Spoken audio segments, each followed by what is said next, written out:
What's up, everybody? So, I'm still traveling. I'm a few hours from making it back. There's a long story about how we traveled this certain road for a reason and had to do with transit lines, stuff like that. But that's not what I'm going to talk to you about.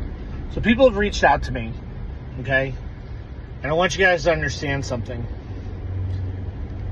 This organization is not going to operate on some kind of fringe, hey, we got this little scheme that we can I can do something to benefit myself.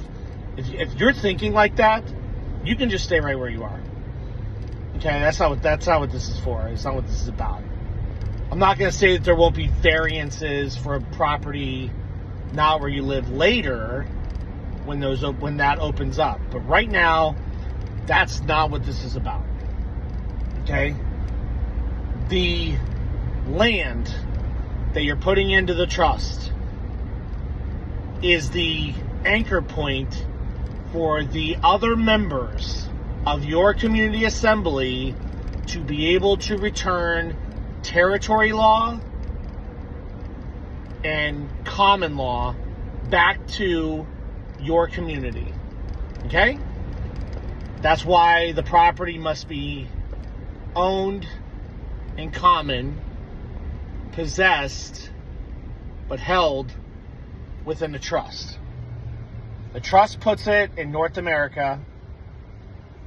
It's possessed by the owner, the person who's to reap the benefits of the land. It's their land, okay? And the other people who do not own land outright can come together as a community through that individual's willingness to allow them to congregate. And as far as the public or the government's concerned, that property is held or owned in common through the holding company. Does that make sense? The reason that you have to do it this way is because there's actually no land, no property in North America. Okay? All the property, all the land that was in North America has been moved to the states. They're held by state title. Does that make sense? So they are foreign to North America. By doing it this way, you're moving the land back into North America under a congregation with proper jurisdiction. That doesn't mean go sell the land. Or I can keep it here and I'm going to sell it. If you sell the land, you collapse the trust until there are multiple properties in the trust to take up that loss. You are planting the seed. I hope this makes sense. That's why I'm specific about you have to reside in the county from where that trust, where that land is. Why do you have to reside in the county? Why can we do this? Because the Aboriginal titles that are coming from the tribe are held at a county level, which means they are superior to the state level title. Okay? There are no titles for real estate at a county level. The states hold the titles in their trust.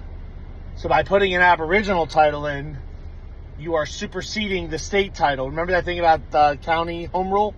Home rule? Remember home rule? This is a home rule thing. Okay, only it's an actual real home rule thing. So,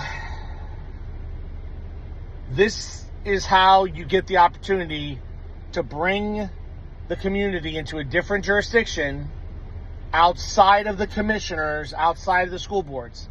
Now, essentially, what happens? How does this grow? Okay? Once you get enough presence in that trust, you now become a political a North American tribal political action outside the state. Okay? Once you get enough there, now you can have a special session, or you can invoke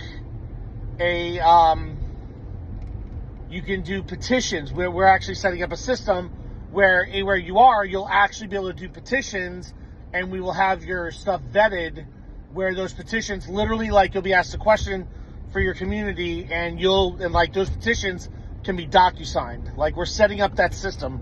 That's part of the dashboard that's going to come in. Okay, we already have a plan for that. All right? A lot of work has gone into this to get to this moment. Okay? Secondly, when you get council in 70% of the counties in your state, you can then initiate a convention of counties to convene and override your state corporate constitutions and fix them. Okay? Or limit them and regulate them. Does that make sense?